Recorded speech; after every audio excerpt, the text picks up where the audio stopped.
अस्सलामुअलैकुम वरहमतुल्लाहि वबरकातुहू। जी मेरा नाम है डॉक्टर सैयद तनवीरुल हसन।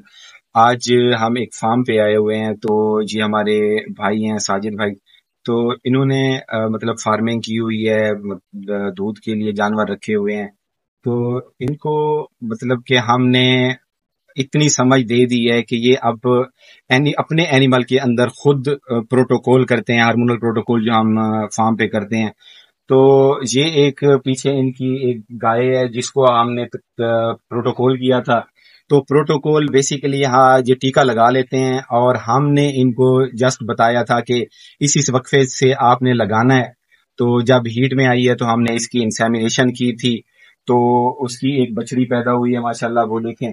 इसके साथ ही अब दोबारा भी इसको प्रोटोकॉल किया है।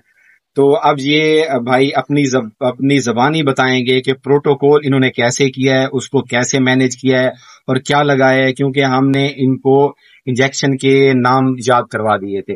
तो पहले भाई अपना तारुफ करवाएंगे, फिर आपको बताएंगे कि उन्होंने कैसे कौन कौन सा इंजेक्शन किस किस टाइम लगाया। तो वो आपको ये जब अपनी जबानी बताएंगे तो आपको इस पे जो हमारे किसान भाई हैं तो वो इजीली अपने जानवर को पहले डॉक्टर साहब से चेक करवा के कि आया कि इसके अंदर कोई मसला तो नहीं है, कोई इन्फेक्शन तो नहीं है इसकी बच्चा दानी के अंदर। अगर इन्फेक्शन नहीं है, अगर डॉक्टर इनको ओके कर देता है हाँ जी आप इस पे अब प्रोटोकॉल लगा सकते हैं, तो फिर वो प्रोटोकॉल आप खुद लगा सकते हैं।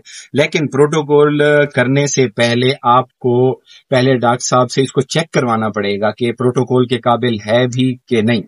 तो ये हमने इनको बताया था, जस्ट बताया था, बाकी इन्होंने खुद लगाया। अब ये अपनी जबानी बताएंगे कि इन्होंने किस किस टाइम क्या क्या लगाया।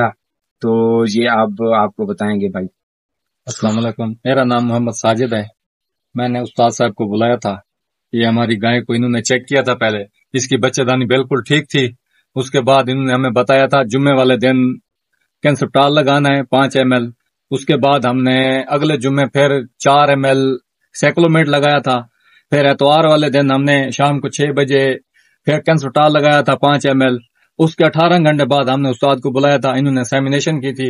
माशाल्लाह जर्सी का टीका लगाया था इन्होंने। माशाल्लाह ये बछड़ी है जर्सी की। और इसके ऊपर हमने दोबारा भी प्रोटोकॉल अभी किया है। अभी तकरीबन ये 40 दिन की, फिर भी ये प्रेग्नेंट है। दोबारा भी इसी तरह हमने प्रोटोकॉल किया है। हमें तकरीबन 90% इसका रिजल्ट मिला है। हाँ, तो ये था भाई, आपने इनकी जबानी सुन लिया है। तो मेरे मतलब किसान भाइयों से ये गुजारिश है कि आप डॉक्टर साहब से पहले चेक करवा लें। पहले चेक करवाने के बाद अगर वो रिकमेंड करते हैं आप इसको प्रोटोकॉल लगाएं, तो आप इसको बिला झिझक प्रोटोकॉल लगा दें। तो इसमें जिस तरह साजिद भाई ने बताया है कि जुम्मेवार, इनको मैंने टाइम बताया था जुम्मे वाले दिन का। जुम्मे वाले दिन नमाज पढ़ के जुम्मा की जो ये फिर लेते आए हैं कंसेप्टाल 5 ml। तो वो आके इन्होंने शाम को लगा दिया है। फिर नेक्स्ट जुमे वाले दिन ये साइक्लोमेट लेते आए हैं, तो साइक्लोमेट लगा दिया है। तो फिर आ गया संडे, 2 दिन के बाद संडे वाले दिन इन्होंने फिर कंसेप्टाल लगाया 5 ml ना। तो उसमें ये जानवर इनका जो है वो प्रॉपर हीट में आया है, प्रॉपर उसने साइन शो किया है। तो उसको फिर हमने इंसेमिनेट किया है, तो वो उसकी माशाल्लाह प्रोडक्ट भी आ गई है। तो अब दूसरा भी प्रोटोकॉल जस्ट हमने इनको बताया है, तो दूसरा प्रोटोकॉल इन्होंने अप्लाई खुद किया है। तो अब भी ये 90 दिन की जो है वो सॉरी 40 दिन की प्रेग्नेंट है। तो ये इनके बाकी भाई ने जानवर रखे हुए हैं सिर्फ मिल्किंग के लिए। तो ये इनका छोटा सा फार्म है, अभी इन्होंने इब्तदा की है। तो इंशाल्लाह अल्लाह पाक बरकत डालेगा इसमें, ये और भी इसमें इंशाल्लाह तरक्की करेंगे। तो थैंक यू। ये था हमारा एक छोटा सा पैगाम अपने फार्मर्स भाइयों के लिए। तो इस पे आप अमल करके अपने दूध की प्रोडक्शन को बढ़ा सकते हैं। Thank you, Allah Hafiz.